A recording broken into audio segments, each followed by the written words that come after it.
My family took me to Las Vegas, then demanded I pay for my sister's casino expenses.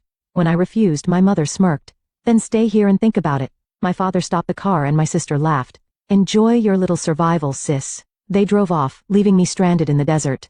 But hours later, when I pulled up to the casino in a Cadillac Escalade, their faces went pale. In the dimly lit apartment, Judith Williams was packing the last few clothes into her suitcase. The morning sun streaming through the window illuminated her tired face. While recognized by her family as an ordinary office worker, in reality, she hid much beneath that facade. Gazing at the family photo hanging on the living room wall, she let out a deep sigh. In the picture, her father George stood proudly, her mother Martha smiled gracefully, and her sister Cindy beamed with a bright smile. And there was Judith herself, standing at the edge with an expression that always seemed slightly detached. Do I really need to go? Judith muttered to herself. Family vacation. Even the sound of those words evoked complicated emotions in her heart. For the past 20 years, the Williams family conversations had always revolved around her sister Cindy. Cindy's school grades, Cindy's relationships, Cindy's job, and Cindy's problems. The phone rang, and Martha's name appeared on the screen. Judith hesitated for a moment before picking up. Judith, are you ready? I'll be there to pick you up in 30 minutes. Her mother's voice had its usual hurried tone. Yes, Mom. I'm almost ready. Don't forget, Cindy said she found a new store in Las Vegas, so make sure you bring something nice to dress up in. Judith closed her eyes and took a deep breath. Of course. And make sure your wallet is ready too. You're always so frugal, so splurging a little for your sister once in a while wouldn't hurt, would it? Judith silently stared at her bank account balance. Understood, Mom. After hanging up, she opened a hidden cabinet in her study. Inside were neatly arranged documents she never showed her family. Stock certificates from major IT companies, real estate deeds, and a certificate proving her as the founder of Connect Life, her app used by millions around the world. A bitter smile crossed Judith's face. Her family had no idea how successful she actually was. In their eyes, Judith was just an ordinary office worker who lacked the glamour of her sister Cindy. Since childhood, her parents' attention had always been focused on Cindy. Cindy shone brightly. She was good at sports, sociable, and had a charming smile. Meanwhile, Judith was introverted, immersed in the world of computers and programming, and often called strange by her family.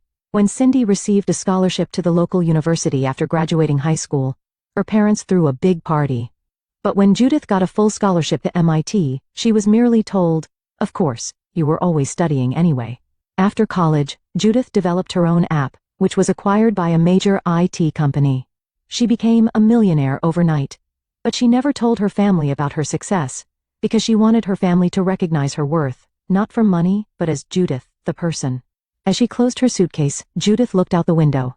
She loved her parents and sister.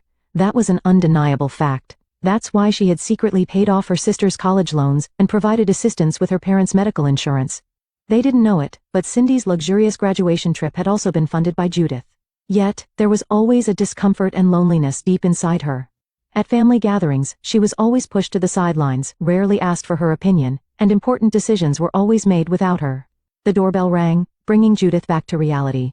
She looked around the room, making sure all important documents were well hidden, only showing evidence of her normal life. Judith, we're running late. Martha's voice came from beyond the door. Judith sighed one last time and picked up her suitcase. She couldn't yet imagine how this Las Vegas trip would change her life. Her heart was tangled with complex emotions. A deep love for her family and a desperate wish to be recognized that she had carried for years, and a small but persistent hope that something might change during this trip. As she opened the front door, her parents and Cindy waved from the car. Cindy had a designer bag over her shoulder and wore large sunglasses. Hurry up. Las Vegas is waiting, Cindy shouted, waving her hand.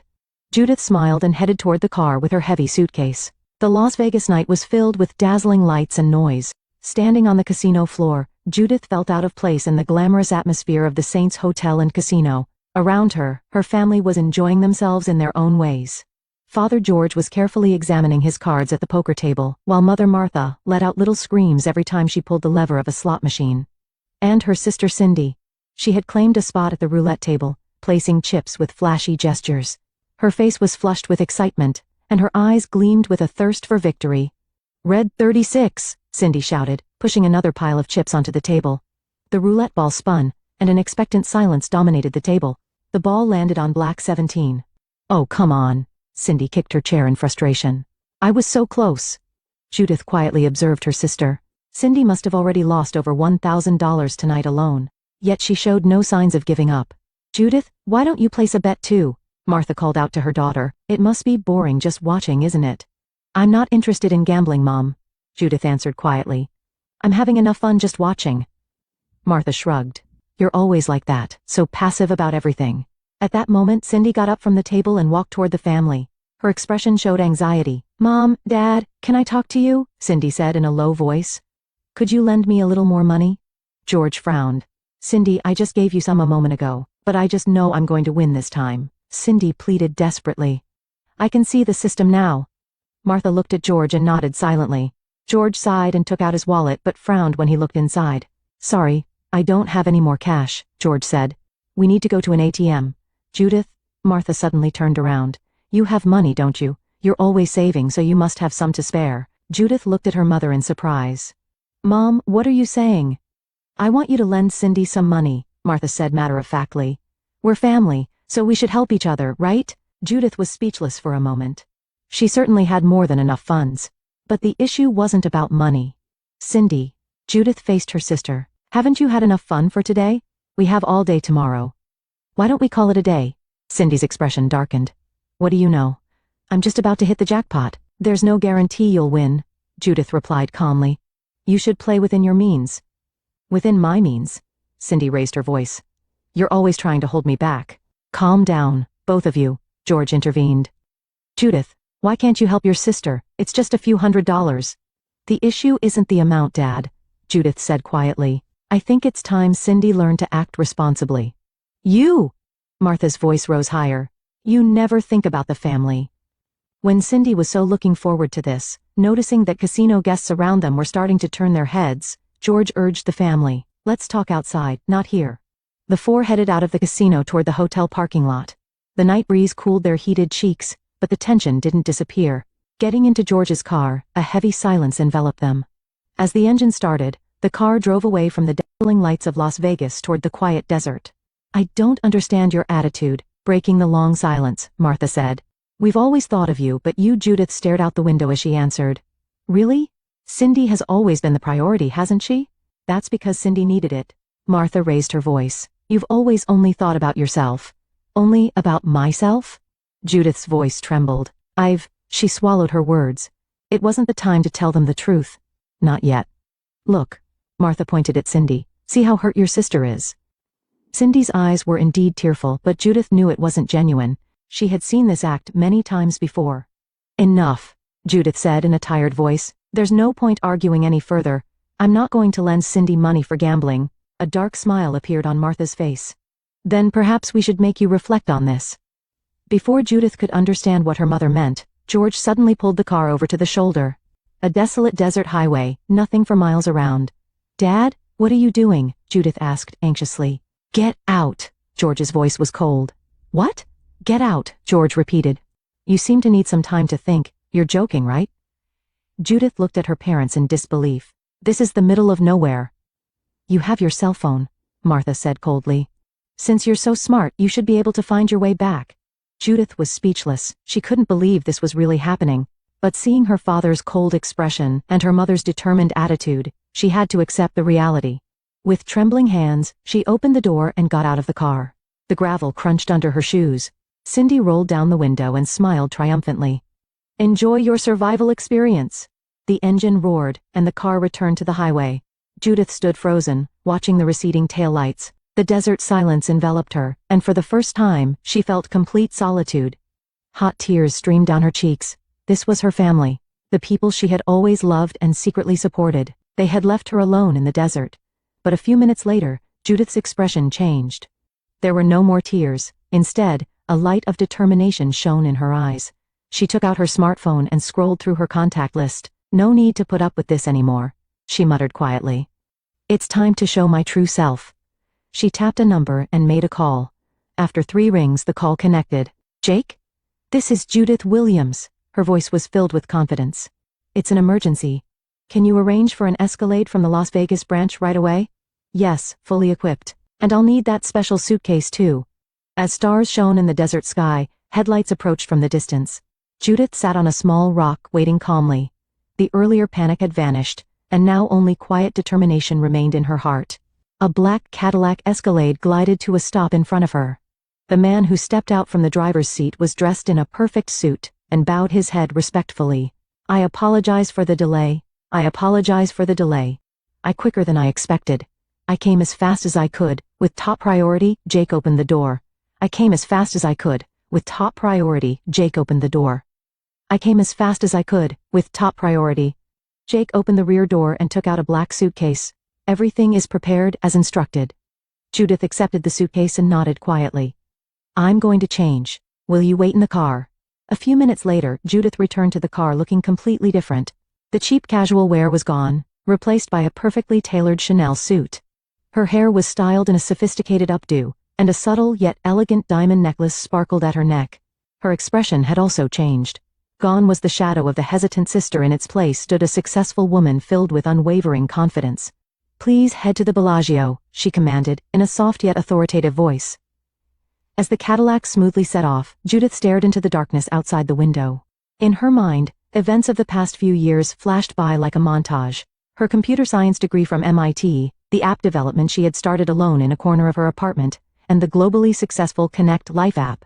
Her creation was on smartphones worldwide, generating a company value of tens of billions of dollars. The lights of Las Vegas approached. Judith took out a small mirror and checked her appearance. "I'm ready," she told herself. No need to hide anymore. Upon arriving at the Bellagio, the doorman opened the car door for her. "Welcome back, Miss Williams. Please use the VIP entrance as usual," the doorman said politely. Judith nodded quietly and entered the casino. The hotel staff recognized her and gave her respectful glances. She was one of the few customers who owned a VIP room at the Bellagio. "CEO Williams, how are you feeling tonight?" Richard, the casino manager, approached her. "Good evening, Richard." Judith smiled gently. "Tonight will be special. My family is in the building. I'm looking for them."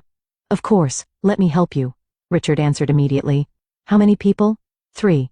My father, mother, and sister," Judith explained.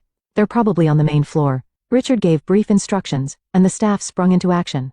A few minutes later, the family's location was determined. They were on the main casino floor. Cindy continued to lose, and her parents stood beside her with tired expressions. "We've found them," Richard reported. "Shall I escort you?" Judith thought for a moment and shook her head. "No, I'll go alone." "But could you watch from a distance? And come immediately when I signal?" Richard nodded. "Understood." Judith began to slowly cross the casino floor. The sound of her expensive high heels on the floor seemed to demonstrate her firm resolve. As she approached, people around noticed her and gave respectful glances. Some whispered, "Isn't that the founder of Connect Life?" Finally, she stood behind her family. It was the moment when Cindy had just bet her last chip and lost again. "It's hopeless." Cindy slumped over the table. "I've lost everything." "It's okay, we'll think about it tomorrow," Martha said in a tired voice. "Let's get some rest tonight. It's Judith's fault." Cindy suddenly raised her voice. "If she had helped me, this wouldn't have happened." "Calm down, Cindy," George said quietly. "It's too late now. Judith has probably already returned to the hotel. We'll talk to her tomorrow." "I wonder how she got back." Martha frowned. "Did she call a taxi?" There was no need for that. The three turned around in surprise. Standing there was someone completely different from the Judith they knew, dressed in an elegant suit, looking down at them with a confident expression. Judith?" George said in disbelief. "Good evening, Dad, Mom, Cindy," Judith replied calmly. The return from the desert was comfortable. "You how?" Martha asked in a breathless voice. At that moment, Richard approached their table. "CEO Williams, is everything all right?" he asked respectfully. "Is there anything I can help you with?" The blood drained from Martha and George's faces. Cindy's mouth hung open. "Thank you, Richard," Judith answered calmly. "I've just found my family. Could you prepare the VIP lounge? We need a private conversation." "Of course. I'll have it ready immediately." Richard nodded and left to give instructions. The three family members stared at her speechless. Cindy was the first to speak. "CEO, you? What kind of joke is this?" Judith smiled slightly. "It's not a joke, Cindy. We have a lot to talk about. But you're just an ordinary office worker." George stammered. "No, Dad. I am the founder and CEO of Connect Life," Judith answered quietly. "Connect Life?" Martha's eyes widened. "The app used all over the world." Cindy suddenly took out her smartphone and stared at the screen. There was indeed the Connect Life icon, an app she used every day. "This is unbelievable," Cindy said in a trembling voice. "The VIP lounge is ready," Richard returned. "Shall I escort you?" Judith looked at her family and nodded quietly. Please do. We need to have a family discussion. As they stood up and headed toward the VIP area, casino guests sent curious glances their way. The staff showed respect to Judith, bowing their heads as she passed. It's time to talk about everything, Judith said as they walked down the hallway. Would you come to my office? In the heavy silence, the three nodded wordlessly. Their faces showed confusion, surprise, and a hint of fear. The journey to the VIP office on the top floor of the Bellagio felt eternal for the family. No one spoke in the elevator, and the three huddled together, keeping their distance from the corner where Judith stood. Their expressions mixed confusion, fear, and a touch of guilt. Advancing down a hallway with marble floors, they stopped in front of a door with a gold plate engraved Williams. As Judith waved her keycard, the door opened silently. Please, she gestured to her family. As they stepped inside, they gasped. From the vast windows, the Las Vegas night view spread before them, its glamorous lights softly illuminating the entire room. The walls were adorned with numerous awards and certificates, and in the center, a framed magazine cover with Person of the Year written on it. The person in the photo was unmistakably Judith. Is this real? Martha asked in a trembling voice. Sit down, Judith pointed to the sofa in the reception area. I'll explain everything. As the three sat down, Judith went to the bar counter and poured scotch into 4 glasses. She distributed the drinks, and finally took one for herself. Cheers, she said quietly, raising her glass slightly, to the truth. In silence, the 4 each took a sip.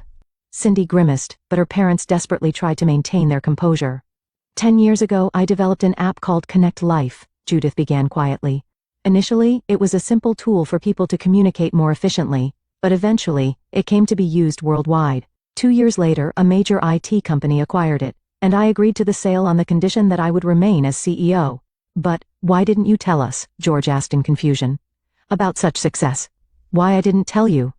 Judith put down her glass and walked toward the window. That's a complex answer, Dad, she continued, gazing at the city lights. During college I had a boyfriend. When he learned I had received an MIT scholarship, he suddenly became interested in me. And when my app first started gaining attention, he defrauded me of a large sum of money claiming he would invest. Turning back, she saw her family staring at her, holding their breath. And after my success, many people approached me for my money or status. Few people saw the real me. But we're family, Martha protested. Really? Judith's voice was cold. Have I ever been treated as family? Have you ever celebrated my success? Have you ever been there for me during important moments in my life? The three were at a loss for words, staring at the floor. But that's not all. Judith softened her voice a bit. Cindy, I wanted you to be independent. I wanted you to succeed on your own without the struggles I faced. Tears welled up in Cindy's eyes. But I paid for your tuition, Judith quietly confessed. The scholarship you thought you had earned was actually from a fund I had anonymously established. What? Cindy gasped. Your health insurance, your car, your apartment rent subsidy. I've been supporting all of it from behind the scenes. The blood drained from Cindy's face. But Dad and Mom, Judith looked at George and Martha. They knew, at least, they knew there was support from me. But we didn't know it was from your company. George stammered. Is it true? Cindy turned to her parents. You both knew. Martha nodded with a guilty expression. But we wanted to build your confidence. We thought if you knew Judith was providing the money, you wouldn't try hard. So you kept me blind? Cindy's voice trembled with anger, treating me like a child. We were wrong, George admitted in a tired voice. Both of us. A heavy silence dominated the room. Judith went to her desk and took out an old photograph from a drawer. It was a picture from the day Cindy graduated high school. Remember, she handed the photo to Cindy. That day, everyone said you were the first in the family to go to college. But, Cindy said in confusion, you went to MIT. Yes. But no one cared, Judith smiled sadly. My grades and successes were always overshadowed by Cindy. Parental love, attention, everything was directed at you. Martha covered her face with her hands. What terrible things we've done. What I really wanted wasn't money, Judith's voice trembled slightly. It was recognition. Just that. Cindy had been staring at her smartphone. Suddenly she looked up as if realizing something. Wait, this app on my phone. She pointed to the Connect Life icon. This is yours. Judith nodded. Over 2 billion people worldwide use it. Unbelievable, Cindy murmured. My sister. Suddenly George stood up and knelt before Judith. Tears welled in his eyes. Forgive me, Judith, his voice trembled. As a father, I failed. To have such a daughter to be proud of, and not to have been able to acknowledge it. At his words, Martha broke down in tears. How foolish we were, we made you suffer with our biases and expectations. Cindy slowly stood up and approached her sister. I'm sorry, she choked on her words. I always looked down on you. But in reality, you were the one I should have looked up to. Judith's hard expression slowly began to crumble. It was the moment when emotions she had suppressed for years were finally released. I wasn't perfect either, she quietly admitted. By hiding the truth, I created a wall between us. What I really wanted was just to be loved as family. Cindy took a step forward and embraced her sister. From now on, it will be different. Let's be real sisters. Martha and George joined, and the four embraced wordlessly for a long time. Outside the window, the Las Vegas night view warmly illuminated them. After a while, George quietly asked, Today, in the desert, how can you forgive us? Judith moved away slightly and looked at her family's faces. Forgiveness is also about liberating oneself, she smiled. Besides, if it hadn't been for today, we might not have reached this moment. But, we did terrible things, Martha said. Yes, Judith acknowledged.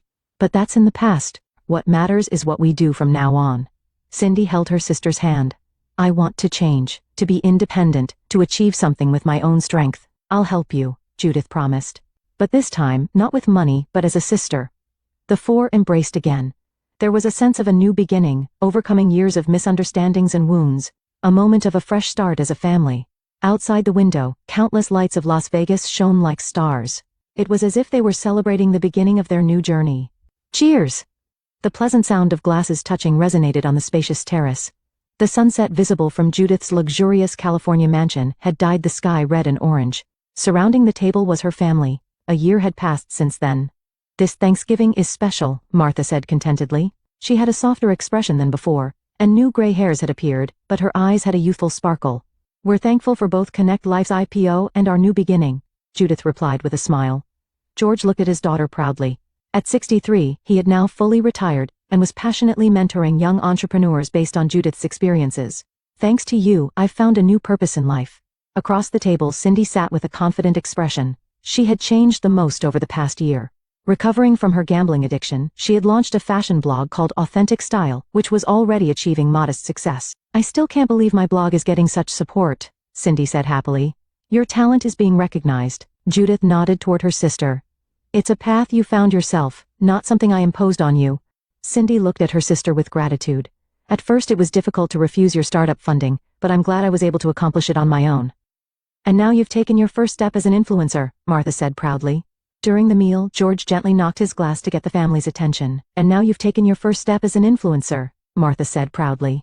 During the meal, George gently knocked his glass to get the family's attention. Everyone, we have special news. Martha smiled and held her husband's hand. I've obtained a counselor's qualification, she said quietly. Starting next month, I'll begin working as a family therapist, specializing in the restoration of parent-child relationships. Mom, that's wonderful. Judith was genuinely happy. The day we left you in the desert, I committed the biggest mistake of my life. Tears welled in Martha's eyes. But that experience led me to a path where I can help other families. As Judith poured dessert wine, she suddenly remembered something. Last week, I received a call from the Nevada Department of Transportation. What for? Cindy asked. Remember that desert highway? Judith smiled. Someone who heard our story wants to build a small monument there, called Family Reconciliation. Everyone was too moved to speak. At first I thought about declining, Judith continued. But then I thought our experience might give hope to others. That's a wonderful idea. George nodded deeply. As twilight deepened, the four were enveloped in a peaceful silence. The former tension and conflict had disappeared, replaced by a gentle atmosphere of understanding and acceptance. My goal was never to show up my family, Judith said quietly. What I really wanted was to have my worth recognized. And we finally understand that. Martha gently held her daughter's hand. As the first stars began to shine in the night sky, Judith looked around at her family. It had been a long journey, but they had finally become a family in the true sense. The journey that began on the day she was abandoned in the desert had actually become the most valuable turning point in her life. I'm not saying this just because it's Thanksgiving, Cindy said quietly. But I'm truly grateful for becoming a real family like this. Forever, Judith smiled. The four raised their glasses again and toasted to their new bond and future.